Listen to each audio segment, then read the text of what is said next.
नमस्कार, मी संदीप देसाई. जगाच्या पाठीवर मध्ये आपल्या सगळ्यांचं स्वागत. जगभरातल्या महत्त्वाच्या घडामोडी बघणार आहोत वेगवान.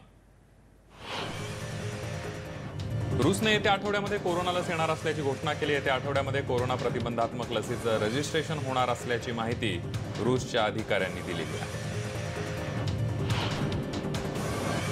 दिवसेंदिवस जगभरामध्ये कोरोनाचा प्रादुर्भाव मोठ्या प्रमाणावर वाढतोय, तर दुसरीकडे भारतातही गेल्या काही दिवसांपासून मोठ्या प्रमाणावर कोरोनाबाधितांची संख्या वाढते आहे. दरम्यान कोरोनाचा सतत वाढणारा प्रादुर्भाव आता चिंतेचा विषय बनत चाललेला आहे. ऑगस्ट महिन्यामध्ये भारतात आतापर्यंत कोरोनाचे सर्वाधिक रुग्ण समोर आलेले आहेत. अमेरिका आणि ब्राझीलपेक्षा ही संख्या अधिक आहे.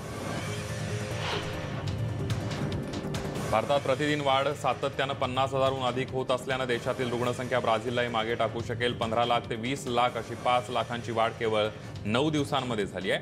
पहिले 1 लाख रुग्ण 78 दिवसांमध्ये नोंदवले गेले होते. त्यानंतर 5, 10, 15 आणि 20 लाख असा प्रत्येक 5 लाखांचा टप्पा अनुक्रमे 39, 20, 12 आणि आता 9 दिवसांमध्ये ओलांडला गेला.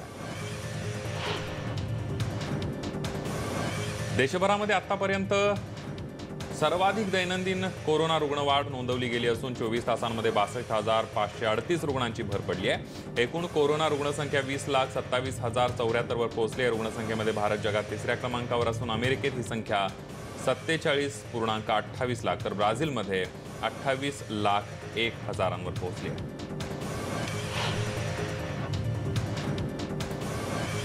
कोरोना व्हायरस ज्या शहरातून सुरू झाला त्या वुहानमधून एक धक्कादायक खुलासा करण्यात आलेला. येथील कोरोनातून बरे झालेल्या 100 पैकी 90 रुग्णांच्या फुफ्फुसांना नुकसान पोहोचल्याचं समोर आलंय. सरकारी चीनी मीडिया ग्लोबल टाइम्सनुसार वुहानमधील एका मोठ्या हॉस्पिटलमधील एका रुग्णांच्या समूहाचं परीक्षण करण्यात आलं होतं. परीक्षणांती 90 रुग्णांचे फुफ्फुस खराब झाल्याचं समोर आलंय. ऑस्ट्रेलियातील व्हिक्टोरियामध्ये कोरोनाचा फैलाव वाढतोय आणि शनिवारी कोरोनाच्या 466 नव्या रुग्णांची नोंद झाली आहे, तर 12 जणांचा कोरोनामुळे मृत्यू झालाय. शहरातील कोरोनाग्रस्तांची संख्या 400 ते 500 वर स्थिर असल्याचं राज्याचे आरोग्य अधिकारी ब्रेट सटन यांनी म्हटलंय. कोरोनाचा अभ्यास करणाऱ्या पेरूमधील वैज्ञानिकांनी टिटो नावाच्या लामाचा अभ्यास सुरू केलेला आहे. या शास्त्रज्ञांच्या मते लामामध्ये कोरोनाला हरवणाऱ्या अँटीबॉडीज असू शकतात. संभाव्य थेरपीसाठी वैज्ञानिकांनी लामा अँटीबॉडीजकडे पाहतायत. संभाव्य थेरपीसाठी वैज्ञानिकांनी लामा ही अँटीबॉडीजचा अभ्यास आता सुरू केलेला आहे. कोरोनामुळे अमेरिकेच्या अर्थव्यवस्थेवर ताण कमी येतोय. जुलै महिन्यामध्ये बेरोजगारीचं प्रमाण 11.1% 10.2% इतकं झालं आहे. कोरोना रुग्णांची संख्या वाढत असल्यानं व्यवसाय क्षेत्रावर त्याचा गंभीर परिणाम झालेला आहे. त्यामुळे नोकरीवर नवीन भरती करणं काही कंपन्यांना शक्य होत नाही. गेल्या 3 महिन्यात अर्थव्यवस्था 42% पर्यंत उभारी घेऊ शकलेली आहे. अमेरिकेत बेरोजगारीचं प्रमाण वाढत असतानाच त्यामुळे उपाययोजना केल्या जात आहेत. कोरोना संकट काळात देखील जुलैमध्ये 18 लाख नागरिकांना रोजगार संधी उपलब्ध करून देण्यात आली आहे. अमेरिकेचे अध्यक्ष डोनाल्ड ट्रम्प यांनी या संदर्भात माहिती दिली आहे. बोस्नियामध्ये कोरोना रुग्णांची संख्या वाढती आहे. कोरोना रुग्णांवर उपचारासाठी इथं तात्पुरती रुग्णालय सुरू करण्यात येत आहेत. या नव्या रुग्णालयामध्ये व्हेंटिलेटरची सुविधा नाही आहे, तर बोस्नियाच्या राजधानीमध्ये विद्यार्थ्यांच्या वसतिगृहात क्वारंटाईन करण्यात येत आहे. कॅलिफोर्नियातील कोरोना ट्रॅकिंग सिस्टीममध्ये काही अडथळे आल्यानं कोरोना रिपोर्ट यायला वेळ लागतोय. त्यामुळे रुग्णसंख्या नेमकी किती आहे हे सांगणं आरोग्य यंत्रणेला कठीण जात आहे. या सगळ्याचा परिणाम म्हणजे शाळा पुन्हा सुरू करायच्या की नाही, कार्यालय व्यवसाय पुन्हा सुरू करायचे की नाही याबद्दलचा निर्णय घेणं कठीण झालंय. कॅलिफोर्निया राज्यामध्ये 5,25,000 पॉझिटिव्ह रुग्ण आहेत. अमेरिकेतील नागरिकांनी सार्वजनिक आरोग्य व्यवस्थेच्या सर्व मार्गदर्शक तत्वांचं व्यवस्थित पालन केलं तर कोरोनावर येत्या काळात नियंत्रण मिळवणं शक्य होऊ शकेल असं मत प्रसिद्ध संसर्गरोग तज्ज्ञ डॉक्टर अँथनी फौसी यांनी व्यक्त केलंय. ब्राउन स्कूल ऑफ पब्लिक हेल्थची ऑनलाईन चर्चेमध्ये त्यांनी ही आशा व्यक्त केलेली आहे. ओहायोचे गव्हर्नर माईक देवाइन यांची कोरोना चाचणी निगेटिव्ह आली. याआधी रॅपिड टेस्टद्वारे त्यांची चाचणी पॉझिटिव्ह आली होती. नंतर त्यांची चाचणी लॅबद्वारे करण्यात आली. अध्यक्ष डोनाल्ड ट्रम्प यांच्या ओहियो भेटीदरम्यान माईक यांची भेट घेणार होते, त्यामुळे त्यांची चाचणी करण्यात आली होती. न्यूयॉर्कमध्ये रुग्णसंख्या काहीशी कमी झाल्यानं नवीन शैक्षणिक वर्षापासून शाळा सुरू करण्याचा निर्णय घेतला जाणार आहे. न्यूयॉर्कचे गव्हर्नर अँड्र्यू क्युमो यांनी ही माहिती दिली आहे. त्यामुळे शाळांना प्रत्यक्ष वर्ग सुरू करणं तसंच दूरशिक्षणाचा पर्यायही उपलब्ध होऊ शकणार आहे. या दरम्यान कोरोना रुग्णांची संख्या वाढली तर हा निर्णय बदलावा लागू शकतो. न्यूयॉर्कमध्ये सर्वाधिक सरासरी शाळा आहेत, सरकारी शाळा आहेत. डेमोक्रॅट्स आणि व्हाईट हाऊस यांच्यात कोविड-19च्या बचाव निधीवर जोरदार चर्चा झाली. अमेरिकेचे राष्ट्राध्यक्ष डोनाल्ड ट्रम्प यांनी शुक्रवारी संध्याकाळी एक बैठक घेतली होती. दरम्यान ट्रम्प यांनी एक पत्रकार परिषदही घेतली होती. यावेळेला ट्रम्प यांनी डेमोक्रॅट्सवर जोरदार निशाणा साधला. ट्रम्प म्हणाले की डेमोक्रॅट्सच्या मते चीनचा कोरोना विषाणूशी काहीही संबंध नाहीये, त्यामुळे डेमोक्रॅट्स अशा डाव्या विचारसरणीच्या धोरणावर जोर देत आहेत. न्यूजर्सीच्या बेडमिन्स्टर इथल्या गोल्फ रिसॉर्ट इथं या पत्रकार परिषदेचं आयोजन करण्यात आलं होतं. नायजेरियामध्ये लागोसची मशीद कालपासून खुली करण्यात आली आहे. कोरोना संक्रमण रोखण्यासाठी मशीद बंद ठेवण्यात आली होती. मशीद सुरू केल्यामुळे आम्ही कोरोना संकट दूर करण्यासाठी सामूहिक प्रार्थना करू, असं मत मुस्लिम धर्माचे उपासक यांनी व्यक्त केलेलं आहे. ब्राझीलच्या साओ पावलोमध्ये आरोग्य कर्मचारी आणि आरोग्य संघटनांच्या प्रतिनिधींनी निदर्शनं केली. ब्राझीलमध्ये कोरोनाचा प्रादुर्भाव वाढतोय, त्याबद्दल सरकार काहीच ठोस पावलं उचलत नसल्याचा आरोप करत ही निदर्शनं करण्यात आली. हातात क्रॉस आणि अन्य फलक घेऊन राष्ट्रपती जेर बोल्सोनारो यांचा निषेध करण्यात आला. थायलंडच्या पंतप्रधानांनी 3 देशांमध्ये लॉकडाऊन जाहीर केलेला आहे. किल्डारे, लाओइस आणि ऑफली या देशांमध्ये 2 आठवड्यांसाठी लॉकडाऊन असेल. आयर्लंडचे पंतप्रधान मायकेल मार्टिन यांनी कोरोनाच्या वाढत्या रुग्णसंख्येमुळे हा निर्णय घेतलेला आहे. अपवादात्मक परिस्थिती आणि वैद्यकीय सेवांशिवाय सर्व सेवा या देशांमध्ये बंद राहतील. पब्स, रेस्टॉरंट, थिएटर्स बंद राहणार आहेत. जगभरात कोरोनाचा प्रादुर्भाव वाढत असल्यानं क्रोएशियामध्ये पर्यटन व्यवसायावर परिणाम होतोय. इथं येणाऱ्या पर्यटकांवर बंदी घालण्यात आली आहे. गेम ऑफ थ्रोन्स या मालिकेसाठी चित्रीकरणाचं प्रसिद्ध असलेल्या ठिकाणी देखील कमी पर्यटक येत आहेत. कोरोनाच्या आधी शहरांच्या वेशीवर लावण्यात रांगा लावाव्या लागत आहेत आणि आता मात्र इथं पर्यटक सेंट्रल स्ट्रडन गल्लत पूर्णपणे फिरू शकतात. अल साल्वादोरमध्ये आरोग्य अधिकाऱ्यांनी देशातल्या राजकीय नेत्यांना आरोग्य व्यवस्थेबाबत इशारा दिलाय. कोरोनाच्या वाढत्या रुग्णसंख्येमुळे देशाच्या आरोग्य व्यवस्थेवर परिणाम होत असल्याचा इशारा देण्यात आलाय. 16 जून नंतर साल्वादोरमध्ये 19,000पेक्षा जास्त रुग्णांची नोंद झाली आहे. रशियाच्या मॉस्कोमध्ये प्रसिद्ध सर्कस पुन्हा सुरू झाली आहे. कोरोनामुळे 4.5 महिने बंद असलेली सर्कस पुन्हा सुरू झाली तेव्हा पहिला शो अगदी हाऊसफुल झाला. कोरोना काळात काम करणाऱ्या आरोग्य कर्मचाऱ्यांना या शोची खास तिकीट देण्यात आली. यावेळेला बहुतेकांनी मास्क घातलेले दिसले, मात्र सुरक्षित अंतराच्या नियमांचं पालन करण्यात आल्याचं फारसं दिसलं नाही. काही दिवसांपूर्वी इस्रायलच्या शास्त्रज्ञांचं शिष्टमंडळ भारतीय शास्त्रज्ञांसोबत कोरोनाच्या रॅपिड चाचण्यांसंदर्भात संशोधन करण्यासाठी भारतात आलंय. इस्रायलच्या संरक्षण मंत्रालयातील अधिकाऱ्यांचा आरोग्य मंत्रालयातील काही शास्त्रज्ञांना या शिष्टमंडळामध्ये समावेश होता. शुक्रवारी हे शिष्टमंडळ आपल्या मायदेशी परतलेलं आहे. कोरोनाचं संकट जगभरामध्ये वाढतंय. कोरोना काळामध्ये सॅनिटायझरचा वापर वाढला. यामध्ये अल्कोहोलचा देखील वापर होतो. अमेरिकेत सॅनिटायझर प्यायल्यानं 4 जणांचा मृत्यू झाला. याआधी मेक्सिकोमधील नागरिकांनी सॅनिटायझर प्यायल्यानं त्यांचं शरीर जळालं होतं. कोरोना संकट काळात भारतीयांना आता अमेरिका, ब्रिटन, फ्रान्स आणि जर्मनीमध्ये प्रवास करता येणार आहे. ज्यांच्याकडे व्हिसा आहे त्यांना USA, UK, फ्रान्स आणि जर्मनीमध्ये जाता येणार आहे. आतंकवादी संघटना या कोरोनाच्या संकटाचा फायदा घेत असल्याचं संयुक्त राष्ट्राच्या एका रिपोर्टमध्ये समोर आलंय. कोरोना काळामध्ये सायबर क्राईम देखील वाढत असल्याचं या रिपोर्टमध्ये म्हटलंय. कोरोना काळात मोठ्या प्रमाणावर आर्थिक संकट वाढत आहे, त्यामुळे सायबर क्राईम वाढत असल्याचंही समोर आलंय. ग्रीसमध्ये शनिवारी सुट्टीच्या दिवशी पर्यटकांनी बेटांवर गर्दी केली. ग्रीकमध्ये पर्यटन उद्योग सुरू झालाय, मात्र या ठिकाणी संसर्ग होण्याचा धोका वाढला. इथं नव्या कोरोना रुग्णांच्या संख्येमध्ये घट होत असली तरी देखील गर्दीमुळे धोका वाढण्याची शक्यता आहे. बेरूतमध्ये 5व्या दिवशी ढिगारा हटवण्याचं काम सुरू होतं. काही ठिकाणी ढिगाऱ्याखाली मृतदेह सापडण्याची भीती व्यक्त करण्यात येते. गोदामामध्ये साठवलेल्या अमोनियम नायट्रेटचा भीषण स्फोट झाला.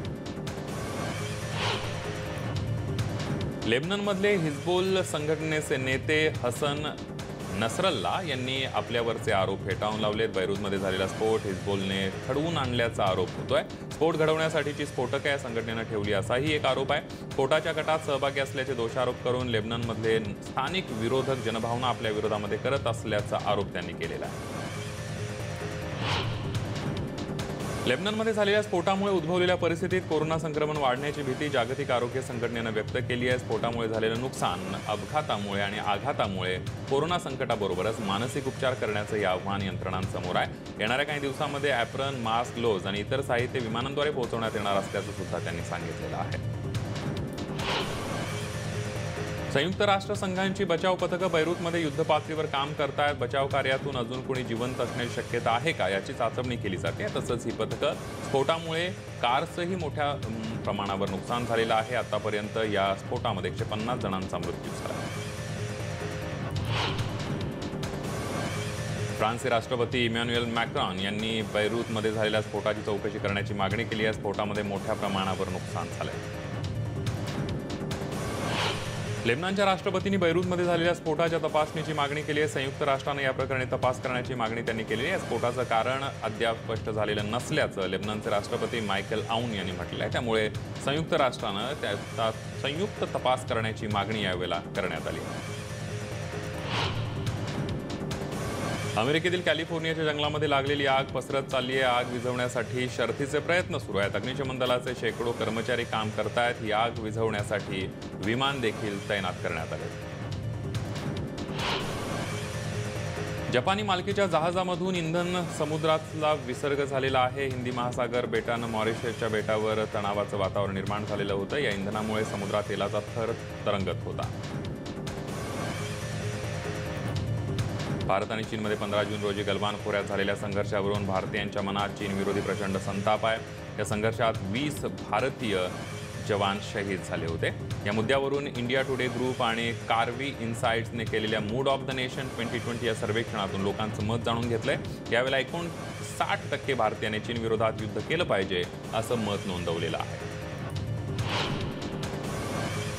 अमेरिकेचे राष्ट्राध्यक्ष डोनाल्ड ट्रम्प यांच्यावर असलेल्या बलात्कार प्रकरणाच्या आरोपासंदर्भात न्यायालयानं सुनावणी पुढे ढकलली आहे. त्यामुळे ट्रम्प यांची चिंता कायम आहे.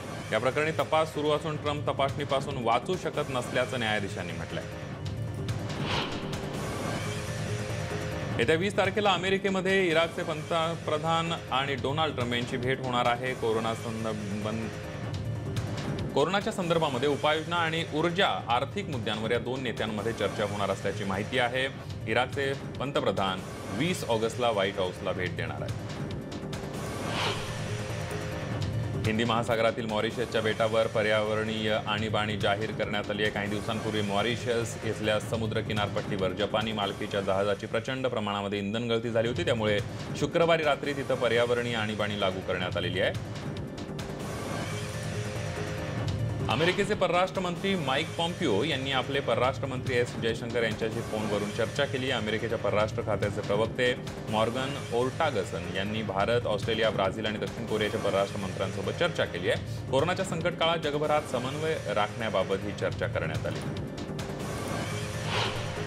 भारतातील केरळ समुद्र किनाऱ्यावर 2 भारतीय मच्छीमारांची गोळ्या घालून हत्या केल्याप्रकरणी इटलीच्या मरीन्स विरोधामध्ये सुरू असलेला खटला मागे घेण्यास सर्वोच्च न्यायालयानं नकार दिलाय. जोपर्यंत इटली मच्छीमारांच्या कुटुंबाला नुकसान भरपाई देत नाही तोपर्यंत खटला सुरू राहील असं सर्वोच्च न्यायालयानं सुनावणी दरम्यान स्पष्ट केलंय. नुकसान भरपाई दिल्यानंतर खटला मागे घेतला जाईल असं सरन्यायाधीश शरद बोबडे यांनी सांगितलेलं आहे.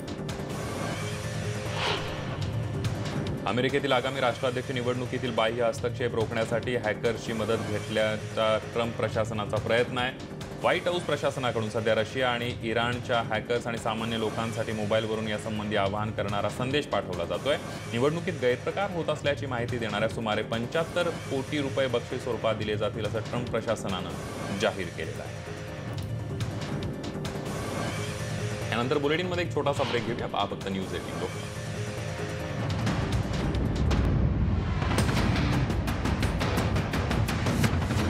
ब्रेकनंतर जगाच्या पाठीवर मध्ये आपल्या सगळ्यांचं पुन्हा एकदा स्वागत. जगभरातल्या महत्त्वाच्या बातम्यांचा आढावा घेऊया. वेगवान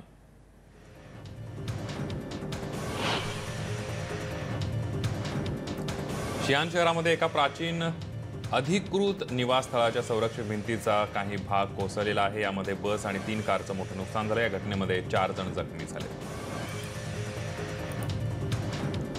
सॉकर खेळामध्ये वॉल्व्हरहॅम्प्टन वॉन्डर्स यानं युरोपा लीगच्या क्वार्टर फायनलमध्ये धडक मारली. यावेळी त्यानं ग्रीक चॅम्पियन ऑलिम्पिक यासोबत 1-0-2-1 अशी बरोबरी साधली आहे.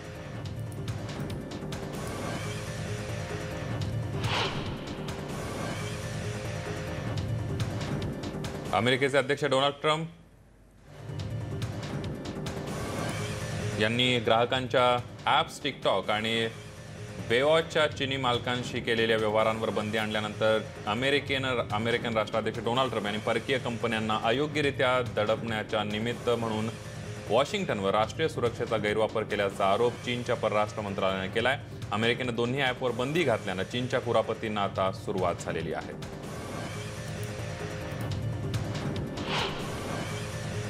कनेक्टिकट राज्यामध्ये जवळपास 5 लाखांहून अधिक लोक 3 दिवसांपासून अंधारात आहेत। कनेक्टिकट इथं आलेल्या तुफानी वादळाचा फटका विजेला सुद्धा बसलाय। सोसाट्याच्या वाऱ्यामुळे आणि मुसळधार पावसामुळे अनेक झाडं उन्मळून पडली आहेत। त्यामुळे विजेच्या तारा तुटल्या असून विजेचे खांबही पडलेले आहेत। तर स्थानिक नागरिकांच्या मते राज्यातील 2 मुख्य वीज कंपन्या या आपत्कालीन परिस्थितीत सज्ज नसल्याचं सांगण्यात आलंय। त्यामुळे इथल्या राज्यपालांनी चौकशीचे आदेश दिले असून लवकरात लवकर राज्यातला हा अंधार दूर करण्यात येणार आहे।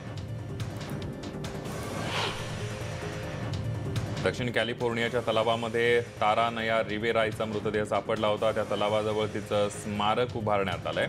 तिच्या जवळच्या लोकांनी त्या स्मारकाजवळ जाऊन फुलं वाहिली।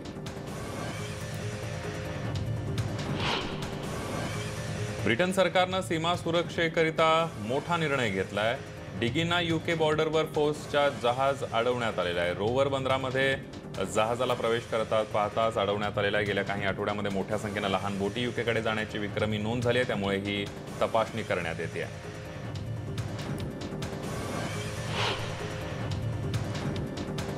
शेअर बाजारात फेसबुकचे शेअर वाढले आहेत। त्यामुळे संस्थापक मार्क झकरबर्गचा $100 अरब यादीमध्ये समावेश झालेला आहे। मार्क झकरबर्गने पहिल्यांदाच या यादीमध्ये स्थान मिळवलंय।